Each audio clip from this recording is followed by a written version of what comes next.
Assalamualaikum warahmatullahi wabarakatuh. Perkenalkan, nama saya Raina Widi Syafira, nomor presensi 34 dengan NIM 2501050079 dari Ronde B. Di sini saya akan membuat video yang menjabarkan tentang jawaban dari soal-soal UTS mata kuliah Psikologi Perkembangan yang diampu oleh Dr. Anda Sri Sami Asi, MKes. Yang pertama, saya akan memaparkan mengenai pengetahuan tentang materi psikologi perkembangan yang sudah saya pahami. Pengertian psikologi perkembangan. Psikologi berasal dari bahasa Yunani yang terdiri dari dua kata, yaitu psiki yang artinya jiwa dan logos yang artinya ilmu. Secara harfiah, psikologi itu sebagai ilmu tentang jiwa. Sedangkan menurut Gordon Murphy, psikologi itu merupakan ilmu yang mempelajari tentang respon makhluk hidup dan lingkungannya. Jadi, dapat disimpulkan bahwa psikologi merupakan ilmu pengetahuan yang mempelajari tentang perilaku dan proses kejiwaan manusia. Maka, psikologi perkembangan ini berkaitan dengan psikologi kepribadian, karena dari suatu perkembangan itu bisa membentuk suatu kepribadian yang khas dari manusia. Nah, dapat disimpulkan bahwa pengertian psikologi perkembangan itu merupakan cabang dari ilmu psikologi yang mempelajari tentang fase-fase perkembangan atau kemunduran tingkah laku manusia terkait dengan jiwa dari masa konsepsi atau usia awal hingga dewasa atau masa usia akhir. Ruang lingkup psikologi perkembangan. Adapun menurut Harlock 1980, di mana dibagi menjadi 4 ruang lingkup. Yang pertama, psikologi anak, dimulai dengan masa anak usia 2 minggu hingga 2 tahun. Masa ini merupakan masa yang kritis karena digunakan untuk pengembangan karakter atau kepribadian anak. Lalu dilanjutkan dengan masa kanak-kanak pada usia 2 tahun hingga 6 tahun. Masa ini digunakan untuk proses pembelajaran dasar-dasar perilaku sosial dalam kehidupan sosial untuk beradaptasi. Lalu dilanjutkan dengan masa anak sekolah dengan usia 6 tahun hingga 12 tahun. Masa ini merupakan masa intelektual karena anak-anak difokuskan pada kegiatan pendidikan. Lalu yang kedua ada psikologi puber dan adolescensi atau pemuda.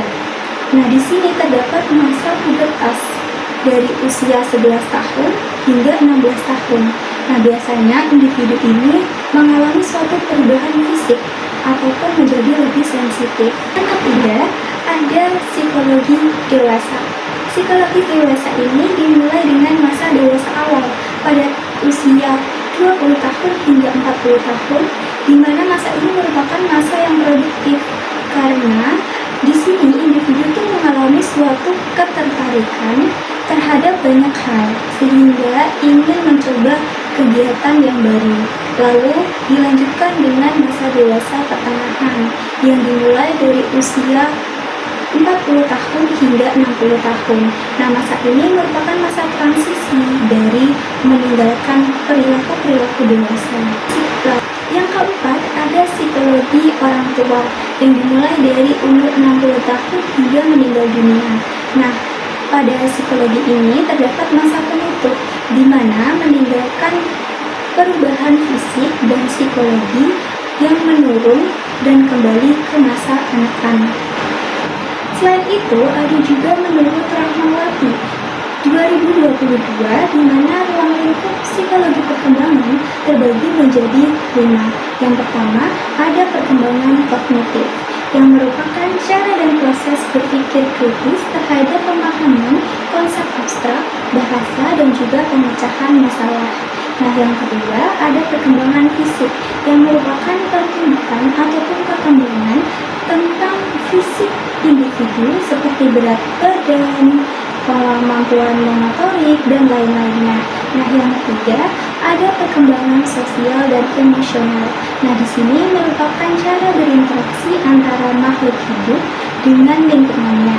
Nah, yang keempat, ada perkembangan moral dan kepribadian yang merupakan pemahaman mengenai nilai-nilai, norma, dan juga sopan santun. Nah, yang kelima ataupun yang terakhir adalah perkembangan karir dan identitas. Nah, di sini merupakan pemahaman tentang diri sendiri, tujuan hidup, dan juga karir akan masa depan. Manfaat ataupun faedah mempelajari psikologi perkembangan, yaitu untuk memahami, membimbing, mendidik, dan juga membantu manusia untuk tumbuh dan berkembang secara optimal sesuai dengan tahapan usianya. Pengertian pertumbuhan dan perkembangan beserta contohnya. Pertumbuhan merupakan perubahan fisik yang bersifat kuantitatif, seperti bertambahnya ukuran tubuh, berat badan, tinggi badan, volume organ tubuh. Selain itu, pertumbuhan juga dapat diukur secara langsung dengan ukuran ataupun angka. Contohnya, anak usia 5 tahun memiliki tinggi badan 105 cm, kemudian berubah menjadi 120 cm ketika berumur 7 tahun. Sedangkan perkembangan merupakan perubahan yang bersifat kualitatif yang mencakup kemampuan dan juga psikologis. Nah, berbeda dengan pertumbuhan, perkembangan tidak dapat diukur secara langsung, tetapi dapat diamati melalui kemampuan dan juga perilaku individu. Contohnya, seperti anak yang awalnya tidak bisa berbicara dengan kalimat yang baik ataupun dengan kalimat yang lengkap. Namun, anak tersebut berkembang mulai bisa berbicara dengan kalimat yang lengkap. Tahapan perkembangan individu yang dimulai dengan fase pranatal yang merupakan fase perkembangan kehamilan yang terjadi di dalam kandungan. Fase ini dimulai sejak proses pembuahan hingga kelahiran. Nah, di dalam fase ini pertumbuhan dan perkembangan fisik terjadi lebih pesat dibandingkan fase-fase yang lainnya. Lalu dilanjutkan dengan fase pasca-natal yang merupakan fase setelah kelahiran. Nah, di sini terjadi beberapa tahapan lagi. Yang pertama, masa bayi, usia 0-12 bulan yang belum bisa apa-apa dan masih bergantung dengan orang tua. Yang kedua, masa balita, umur 1-5 tahun yang sudah mulai bisa berjalan, berbicara, dan melakukan segala sesuatu lebih mandiri. Yang ketiga, masa anak-anak, usia 6-8 tahun yang terjadi pembentukan kebiasaan dan karakter. Yang keempat, masa peralihan pada usia 9-12 tahun yang terjadi penguatan karakter.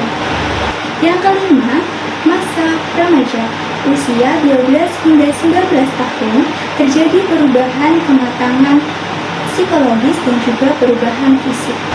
Lalu yang keenam, ada masa produktif, usia 18-30 tahun yang masih aktif bekerja ataupun belajar ataupun mencari kegiatan baru.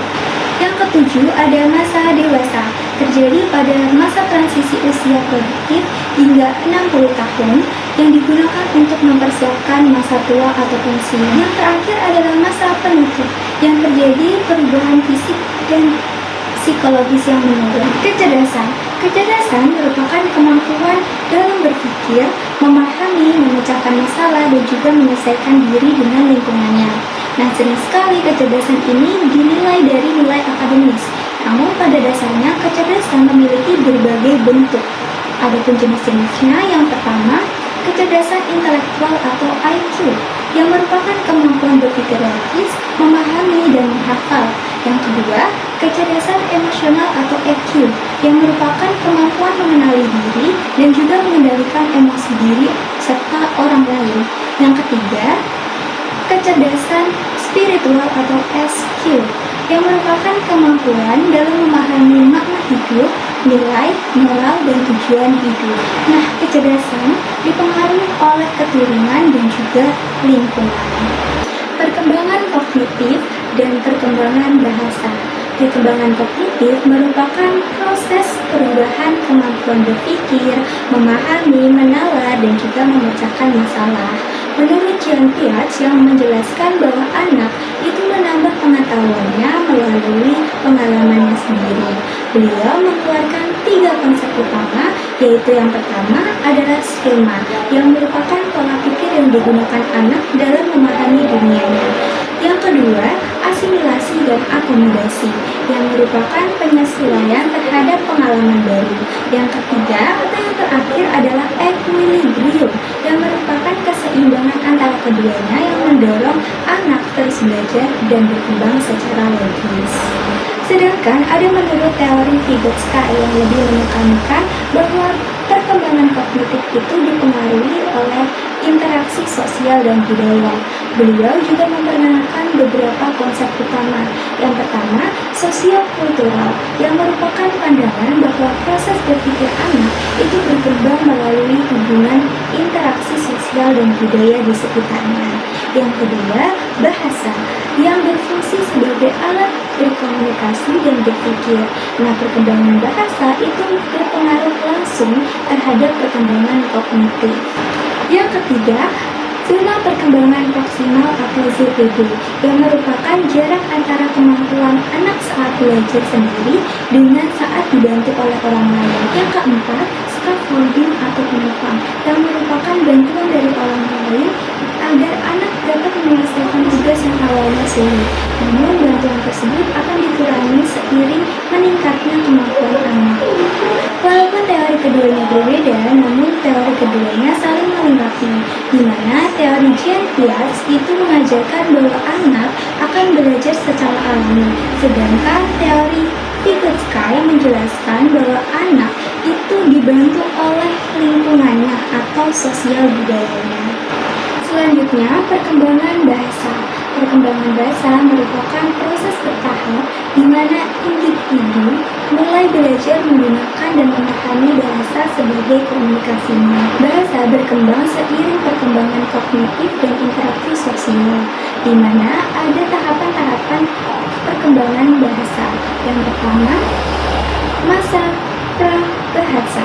Pada usia 0-1 tahun, bayi hanya bisa membaca dan menangis sebagai bentuk komunikasinya. Yang kedua, kata sederhana. Pada usia 1-2 tahun, anak mulai bisa menyebutkan kata bermakna seperti mama ataupun makan. Yang ketiga, kalimat sederhana. Pada usia 2-3 tahun, anak mulai bisa merangkai kalimat yang terdiri dari 2-3 kata. Nah, yang keempat, kalimat kompleks. Pada usia 3-6 tahun, anak mulai bisa berbicara dengan jelas. Yang kelima, ataupun yang terakhir adalah bahasa sekolah. Pada usia 6 tahun ke atas, anak mulai bisa membaca, menulis, bahkan memahami tata bahasa. Nah, perkembangan kognitif dan juga perkembangan bahasa itu saling berkaitan, di mana semakin berkembangnya kemampuan berpikir anak, maka semakin juga berkembangnya kemampuan berbahasanya. Selanjutnya, pada soal kedua, ada pun upaya-upaya yang akan saya lakukan ketika nantinya saya menjadi guru di dalam kelas maupun di luar kelas untuk menstimulasikan perkembangan kognitif dan bahasa di sekolah dasar. Adapun upaya-upaya yang akan saya lakukan di dalam kelas, yang pertama, saya akan menggunakan metode pembelajaran yang interaktif, aktif, dan juga kreatif, di mana melibatkan peserta didik ataupun siswa untuk berpikir kritis, analitis melalui diskusi kelompok, proyek mini, eksperimen sederhana, ataupun yang lainnya.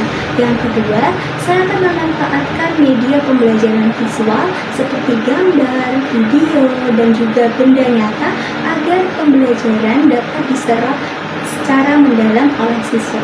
Yang ketiga, saya akan mengadakan metode pembelajaran melalui storytelling dengan siswa yang langsung bercerita di depan kelas agar dapat mengasah perkembangan bahasa dan juga kemampuan berpikir kritisnya dan juga rasa percaya diri. Yang keempat, saya akan melakukan refleksi seperti memberi pertanyaan di akhir pembelajaran yang digunakan sebagai pemicu untuk siswa dapat berpikir kritis terhadap pembelajaran yang sudah dilaksanakan. Selain itu, itu, ada pun upaya yang akan saya lakukan di luar kelas, yaitu mengadakan budaya literasi sebelum pembelajaran, di mana siswa dapat membaca buku di perpustakaan ataupun di luar kelas. Selain itu, saya juga akan mengajak siswa untuk belajar dari lingkungan sekitar, seperti pengamatan terhadap lingkungan sekitar dan lain-lainnya. Selanjutnya, saya akan memaparkan atau menjelaskan mengenai jawaban saya pada soal ketiga tentang alasan mengapa adanya perbedaan kemampuan dan juga bagaimana sikap saya mengatasi perbedaan tersebut. Alasan mengapa adanya perbedaan kemampuan kecerdasan, cara berpikir, ataupun kemampuan berbahasa pada anak dikarenakan adanya perbedaan potensi latar belakang, faktor lingkungan, dan juga perbedaan faktor keturunan ataupun genetik, di mana faktor keturunan ataupun genetik itu turut mempengaruhi perbedaan tersebut, yaitu adanya perbedaan bakat dan juga kemampuan intelektual. Selain itu, adanya faktor lingkungan, di mana setiap kondisi lingkungan yang dimiliki oleh anak itu berbeda-beda. Ada yang mempunyai kondisi lingkungan yang baik ataupun yang buruk, ataupun memiliki dukungan orang tua, ataupun ada yang tidak didukung oleh orang tua.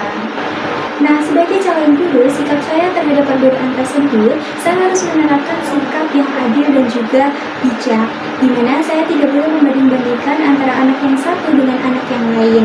Dan juga saya akan memberikan pendekatan yang berbeda sesuai dengan kebutuhan anak tersebut, karena setiap anak memiliki keunikan dan juga potensi masing-masing.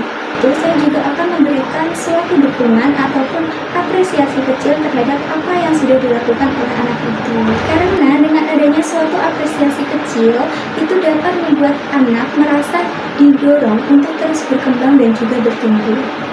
Sekian paparan jawaban dari saya mengenai soal-soal UTS mata kuliah Psikologis Perkembangan yang diampu oleh Ibu Dr. Randa Sri Sami Asih, MKes.